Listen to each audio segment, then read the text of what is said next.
Hello everyone, स्वागत है आप सभी का आपके अपने यूट्यूब चैनल में। इलेक्ट्रीशियन थ्योरी का सेकंड ईयर का क्वेश्चन पेपर 2025 का आ चुका है।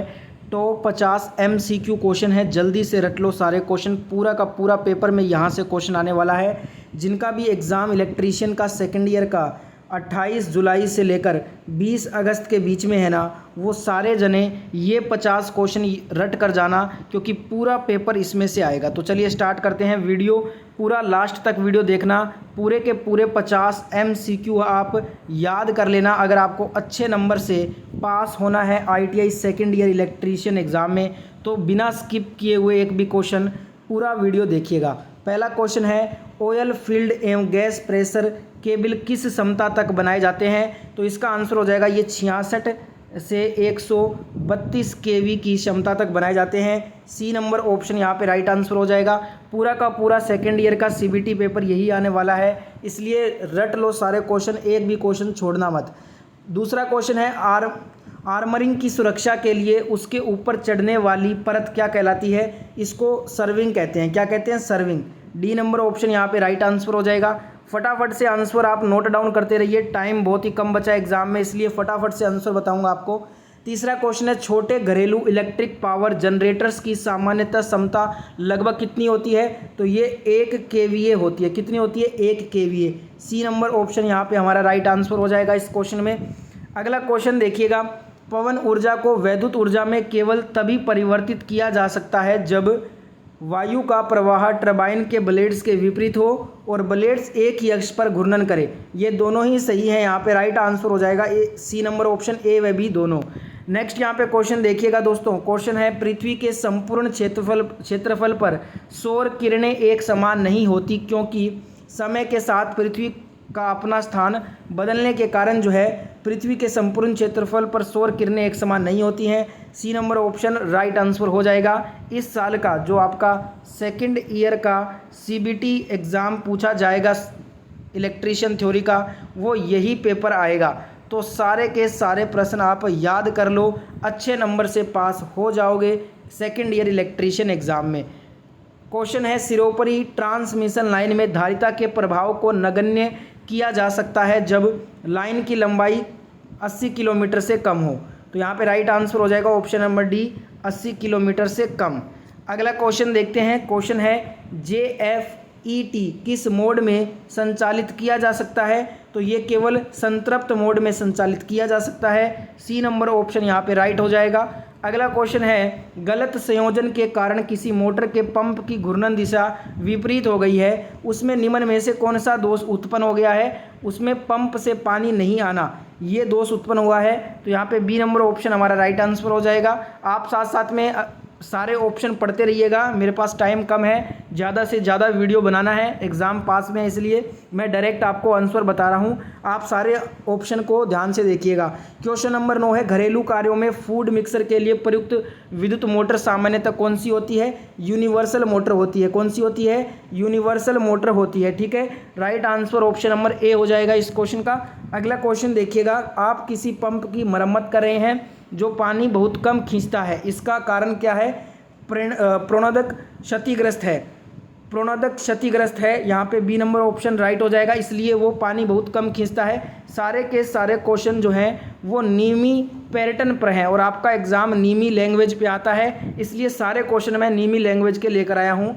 अगला क्वेश्चन है, सीलिंग फैन के स्वीप को निम्नलिखित संदर्भ में प्रकट किया जाता है। देखिए, सीलिंग फैन के स्वीप को हम ब्लेड के छोर से मोटर के केंद्र को दुगनी दूरी में जो है ना स्वीप में संदर्भ में प्रकट कर सकते हैं। डी नंबर ऑप्शन यहाँ पे हमारा राइट आंसर हो जाएगा इस क्वेश्चन का। नेक्स्ट क्वेश्चन देखिएगा। अगला क्वेश्चन है, PILCSTA केबल में चालक तार पर सर्वप्रथम चढ़ाया जाने वाला अचालक आवरण किसका होता है? तो ये वार्निश युक्त कागज का होता है। किसका होता है? वार्निश युक्त कागज का। ए नंबर ऑप्शन यहाँ पे हमारा राइट आंसर होगा इस क्वेश्चन में। अगला क्वेश्चन है, भूमिगत प्रकार के केबल में जालीदार कवच लगाने का उद्देश्य क्या होता है? इसको यांत्रिक आघात से सुरक्षा के लिए भूमिगत प्रकार के केबल में जालीदार कवच लगाया जाता है। यांत्रिक आघात से सुरक्षा के लिए। सी नंबर ऑप्शन यहाँ पे राइट आंसर हो जाएगा। अगला क्वेश्चन देखिएगा, क्वेश्चन नंबर 14 है, भूमिगत केबल्स का कौन सा भाग धात्विक परत को यांत्रिक चोटों इत्यादि से बचाव करता है? तो ये बेडिंग करता है। कौन सा भाग करता है? बेडिंग करता है। बी नंबर ऑप्शन यहाँ पे हमारा राइट आंसर होगा इस क्वेश्चन का। अगला क्वेश्चन है, निम्न में से कौन सा अवयव पवन ऊर्जा शक्ति संयंत्र की नियंत्रण प्रणाली में विद्यमान होता है? तो ये सेंसर, निर्याणक तत्व और प्रेरक, तीनों के तीनों जो है ना ये अवयव पवन ऊर्जा शक्ति संयंत्र की नियंत्रण प्रणाली में विद्यमान होते हैं। राइट आंसर हो जाएगा ऑप्शन नंबर डी, उपरोक्त सभी। अगला क्वेश्चन देखिएगा, क्वेश्चन नंबर 16 आपके स्क्रीन पे है, भाप टरबाइन में भाप को कंडेंसर में एकत्रित किए जाने से जल पर क्या प्रभाव पड़ता है? ये जल का तापमान इससे बढ़ जाता है। ए नंबर ऑप्शन यहाँ पे राइट आंसर हो जाएगा। नेक्स्ट क्वेश्चन है, 3 फेज विद्युत वितरण नियंत्रक पैनल में प्रयोग किए जाने वाले वोल्टमीटर का परास कितना होगा? तो ये होगा 0 से 500 वोल्ट। कितना होगा? 0 से 500 वोल्ट होगा। Right answer option number D हो जाएगा इस क्वेश्चन का। अगला क्वेश्चन देखिएगा, एम क्रिग्रा द्रव्यमान के विघटन पर प्राप्त ऊर्जा कितनी होगी? तो ये होगी 1/2 mc²। ठीक है, तो यहाँ पे ए नंबर ऑप्शन हमारा राइट आंसर हो जाएगा। वीडियो को जिन्होंने भी लाइक अभी तक नहीं किया है तो इस क्लास को ज़्यादा से ज़्यादा लाइक करें और अपने सेकेंड ईयर के इलेक्ट्रीशियन के दोस्तों की मदद करने के लिए इस वीडियो को, इस पेपर को अपने सेकेंड ईयर के इलेक्ट्रीशियन के सभी दोस्तों तक शेयर जरूर कीजिएगा। अगला क्वेश्चन है, परमाणु रिएक्टर के परावर्तक किस धातु के बने होते हैं? तो ये बेरिलियम के बने होते हैं। बी नंबर ऑप्शन यहाँ पे हमारा राइट आंसर हो जाएगा। नेक्स्ट क्वेश्चन है, विद्युत उत्पादन केंद्र में विद्युत उत्पादन के लिए प्रयुक्त अल्टरनेटर अधिकतम कितने वोल्टता पर कार्य करता है? ये 11 किलो वोल्ट पे कार्य करता है। तो यहाँ पे डी नंबर ऑप्शन हमारा राइट आंसर हो जाएगा इस क्वेश्चन का। अगला क्वेश्चन है, प्रतिक्रिया टरबाइन में निम्नलिखित में से किस कारक के सापेक्ष वेग बढ़ता है? वाष्प के सापेक्ष वेग जो है वो बढ़ता है। तो राइट आंसर हो जाएगा वाष्प। ए नंबर ऑप्शन यहाँ पे हमारा राइट आंसर हो जाएगा। अगला क्वेश्चन देखिएगा, निम्न में से किस प्रकार के ईंधन में विस्फोट होने की संभावना नहीं होती है? देखिए, द्रवीय ईंधन, गैसीय ईंधन, यहाँ दोनों में जो है ना ठोस जो है ना आपके विस्फोट होने की संभावना होती है। जो ठोस ईंधन होता है इसमें विस्फोट होने की संभावना नहीं होती है। तो यहाँ पे हमारा राइट आंसर क्या होगा? ऑप्शन नंबर ए यहाँ पे हमारा राइट आंसर हो जाएगा। अगला क्वेश्चन देखिएगा, जल विद्युत संयंत्रों में यदि किसी नदी, नहर अथवा जलाशय के जल को एक ढालू सुरंग के द्वारा जल टरबाइन को प्रदान किया जाता है तो जल मार्ग का नाम क्या होगा? जल मार्ग का नाम होगा पेनस्टॉक। क्या होगा? पेनस्टॉक हो जाएगा। बी नंबर ऑप्शन यहाँ पे राइट आंसर होगा इस क्वेश्चन का। अगला क्वेश्चन है, टाइमर नामक युक्ति में समय विलंब पैदा करने के लिए प्रयुक्त युक्ति परिपथ कौन सा होता है? तो यहाँ पे थर्मिस्टर, आरसी परिपथ, विद्युत चुंबकीय परिपथ, तीनों ही गलत है। यहाँ पे उपरोक्त में से कोई सा भी यहाँ पे हमारा राइट आंसर नहीं है। तो डी नंबर ऑप्शन यहाँ पे राइट आंसर हो जाएगा। बिल्कुल ये एक सीबीटी सेकेंड ईयर में आएगा। इस साल का जो सेकेंड ईयर का इलेक्ट्रीशियन का सीबीटी पेपर है ना वो बिल्कुल यही पेपर है, इसलिए सारे के सारे प्रश्न याद कर लो। टोटल इसमें 50 प्रश्न है, 50 के 50 MCQ याद करके जाना, अच्छे नंबर से पास हो जाओगे। 11 kV लाइन के लिए धारिता प्रति किसी फेज में होगी, ये होगी 0.01 फेराड। ठीक है, तो यहाँ पे सी नंबर ऑप्शन हमारा राइट आंसर हो जाएगा। अगला क्वेश्चन देखिएगा, तांबे में 1 से 2% कैडमियम मिलाने पर इसकी तन्य सामर्थ्य जो है ना वो कितने प्रतिशत तक वृद्धि हो जाती है? 40% तक ये वृद्धि हो जाती है इसकी। सी नंबर ऑप्शन यहाँ पे हमारा राइट आंसर हो जाएगा। अगला क्वेश्चन देखिएगा, जनित्र में कम्यूटेटर प्रयोग करने का उपयुक्त कारण क्या होता है? आर्मेचर को सीमित घूर्णीय गति पर प्रचालित करने के लिए हम जनित्र में कम्यूटेटर प्रयोग करते हैं। बी नंबर यहाँ पे ऑप्शन हमारा राइट आंसर होगा इस क्वेश्चन का। पूरा का पूरा पेपर याद करना है आपको। 28 नंबर क्वेश्चन, निम्न में से किस इंसुलेटर में तार को बिना लपेटे उसके निचले भाग में बने क्लिप में कसने की व्यवस्था होती है? ये होती है सस्पेंशन इंसुलेटर में। सी नंबर ऑप्शन यहाँ पे राइट आंसर हो जाएगा।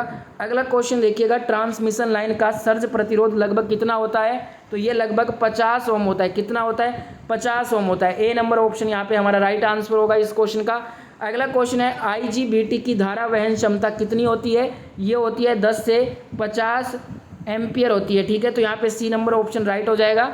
अगला क्वेश्चन देखिएगा, 66 kV लाइन के लिए कितनी इंसुलेटर डिस्क उपयोग की जाएगी? 66 kV लाइन है तो 5 इंसुलेटर डिस्क उपयोग होगी। तो यहाँ पे बी नंबर ऑप्शन हमारा राइट आंसर हो जाएगा इस क्वेश्चन का।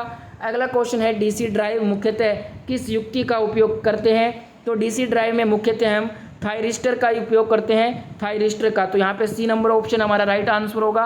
अगला क्वेश्चन है हार्मोनिक पावर सप्लाई प्रयुक्त की जाती है, ये एसी ड्राइव में प्रयुक्त होती है। जो हार्मोनिक पावर सप्लाई है ये एसी ड्राइव में यूज़ होती है, तो बी नंबर ऑप्शन यहाँ पे हमारा राइट आंसर हो जाएगा। अगला क्वेश्चन है भूमिगत लाइनों के लिए कितनी गहरी खाई खोदनी चाहिए। देखिए भूमिगत लाइनों के लिए 1.8 मीटर 1.8 मीटर जो है ना गहरी खाई खोदनी जरूरी है, तो ए नंबर ऑप्शन यहाँ पे हमारा राइट आंसर होगा। अगला क्वेश्चन देखते हैं संचरण लाइन में ताप बढ़ाने पर झोल जो है ना वो क्या होता है, बढ़ जाता है। क्या होता है, बढ़ जाता है। ए नंबर ऑप्शन यहाँ पे करेक्ट आंसर हो जाएगा। अगला क्वेश्चन है एक इलेक्ट्रॉनिक परिपथ में रिले को चालू और बंद करने के लिए ट्रांजिस्टर प्रयोग किया गया है। जब ट्रांजिस्टर रिले को बंद करता है तो ट्रांजिस्टर के आर पार एक उच्च वोल्टता दिखाई पड़ता है। ट्रांजिस्टर को इस उच्च वोल्टता से कैसे बचाया जा सकता है। रिले के समानांतर क्रम में एक डायोड लगाकर हम ट्रांजिस्टर को उच्च वोल्टता से बचा सकते हैं, तो यहाँ पे डी नंबर ऑप्शन हमारा राइट आंसर हो जाएगा। अगला क्वेश्चन देखिएगा स्टेबलाइजर में निम्न में से कौन सी रिले प्रयुक्त होती है। स्टेबलाइजर में इलेक्ट्रोमैग्नेटिक रिले यूज होती है, तो यहाँ पे ए नंबर ऑप्शन हमारा राइट आंसर होगा। अगला क्वेश्चन देखिएगा निम्नलिखित में से बॉयलर जो है ना बॉयलर भाप जनित्र का कार्य क्या होता है। ये भाप को आवश्यकता अनुसार दाब एवं ताप पर उत्पन्न करना, ईंधन से उत्पन्न ऊष्मा को जल वाष्प द्वारा स्थानांतरित करना, आवश्यकता अनुसार संतृप्त अथवा अतिप्त भाप की सप्लाई करना, ये तीनों ही काम बॉयलर भाप जनित्र में कार्य करता है, तो राइट आंसर हमारा ऑप्शन नंबर डी हो जाएगा इस क्वेश्चन का। अगला क्वेश्चन देखिएगा कृषि कार्यों में निम्न में से कौन सा जनित्र अधिक उपयोगी होता है। डीजल इंजन टाइप जनित्र ये कृषि कार्यों में सबसे अधिक उपयोगी जनित्र होता है, तो यहाँ पे बी नंबर ऑप्शन हमारा राइट आंसर हो जाएगा। अगला क्वेश्चन है निम्न में से कौन सा कथन असत्य है। सौर ऊर्जा का भंडार सीमित नहीं है, ये सत्य कथन है। सौर ऊर्जा पर आधारित यंत्र महंगे होते हैं, ये भी सत्य कथन है। इससे वायु प्रदूषण नहीं होता, ये भी सत्य कथन है। बादल होने पर सौर ऊर्जा पर्याप्त मात्रा में पृथ्वी तक पहुँचती है, ये गलत कथन है। यहाँ पे हमें गलत कथन बताना था, तो गलत कथन हो जाएगा ऑप्शन नंबर डी इस क्वेश्चन का। अगला क्वेश्चन देखिएगा सूर्य की सतह का लगभग तापमान होता है, तो ये कितना होता है 6000 डिग्री सेंटीग्रेड सेल्सियस होता है। डी नंबर ऑप्शन हमारा राइट आंसर हो जाएगा इस क्वेश्चन का। अगला क्वेश्चन है समुद्र में आने वाला ज्वार भाटा अमावस्या व पूर्णिमा के दिनों में अधिकतम होता है, क्योंकि चंद्रमा व सूर्य के एक रेखा में होने के कारण समुद्र में आने वाला ज्वार भाटा अमावस्या व पूर्णिमा के दिनों में अधिकतम होता है, क्योंकि इस दिन चंद्रमा व सूर्य की एक रेखा में होता है। यहाँ पे राइट आंसर हमारा ऑप्शन नंबर ए होगा इस क्वेश्चन का। अगला क्वेश्चन है स्विच बोर्ड सामान्यतः बने होते हैं एबोनाइट के, एस्बेस्टस के, स्लेट के, तो तीनों के बने होते हैं। Right answer option number D हो जाएगा उपरोक्त सभी। अगला क्वेश्चन देखिएगा जेट पंप कितनी गहराई तक पानी निकाल सकता है। 180 फुट तक। कितने तक, 180 फुट तक जेट पंप पानी निकाल सकता है। ऑप्शन ए नंबर हमारा ऑप्शन नंबर ए राइट होगा। अगला क्वेश्चन है हाइड्रो इलेक्ट्रिक ऊर्जा स्रोतों का उपयोग किस स्थान पर किया जा सकता है। मैदानी इलाकों में और पहाड़ी इलाकों में हाइड्रो इलेक्ट्रिक ऊर्जा स्रोतों का उपयोग दोनों में किया जाता है। ए और बी दोनों यहाँ पे राइट आंसर हो जाएगा, सी नंबर ऑप्शन। ठीक है, नेक्स्ट क्वेश्चन देखिएगा सर्ज टैंक का कार्य क्या होता है। ये दोस्तों पेनस्टॉक पाइप में पानी की चोट के दबाव को समाप्त करता है। बी नंबर ऑप्शन यहाँ पे राइट आंसर हो जाएगा इस क्वेश्चन का। अगला क्वेश्चन है बांध के पीछे जमा जल क्या कहलाता है। इसे हम हेड रेस क्या कहते हैं, क्या कहते हैं, हेड रेस इसको बोला जाता है। ठीक है, यहाँ पे बी नंबर ऑप्शन हमारा राइट आंसर हो जाएगा। अगला क्वेश्चन देखिएगा, अगला क्वेश्चन है प्रेशर चैनल का कार्य क्या होता है। प्रेशर चैनल का कार्य वाल्व हाउस तक जल पहुंचाना होता है, तो यहाँ पे सी नंबर ऑप्शन हमारा राइट आंसर होगा इस क्वेश्चन का। अगला क्वेश्चन है भारत में शक्ति की कुल स्थापित क्षमता कितनी है। तो भारत में शक्ति की कुल स्थापित क्षमता है 12000 मेगावाट। ठीक है, तो राइट आंसर हो जाएगा ऑप्शन नंबर ए इस क्वेश्चन का। अगला क्वेश्चन है निम्न में से कौन सा पारंपरिक ऊर्जा का स्रोत है। कोयला, पेट्रोल, प्राकृतिक गैस, तीनों के तीनों पारंपरिक ऊर्जा के स्रोत हैं। डी नंबर ऑप्शन हमारा राइट आंसर होगा। तो ये था ITI second year electrician theory का CBT एग्जाम पेपर 2025 जो कि इस बार आएगा। वीडियो पूरा देखने के लिए धन्यवाद। वीडियो कैसा लगा कमेंट करके बताइएगा। अगर वीडियो अच्छा लगा है तो ज़्यादा से ज़्यादा वीडियो को लाइक करें।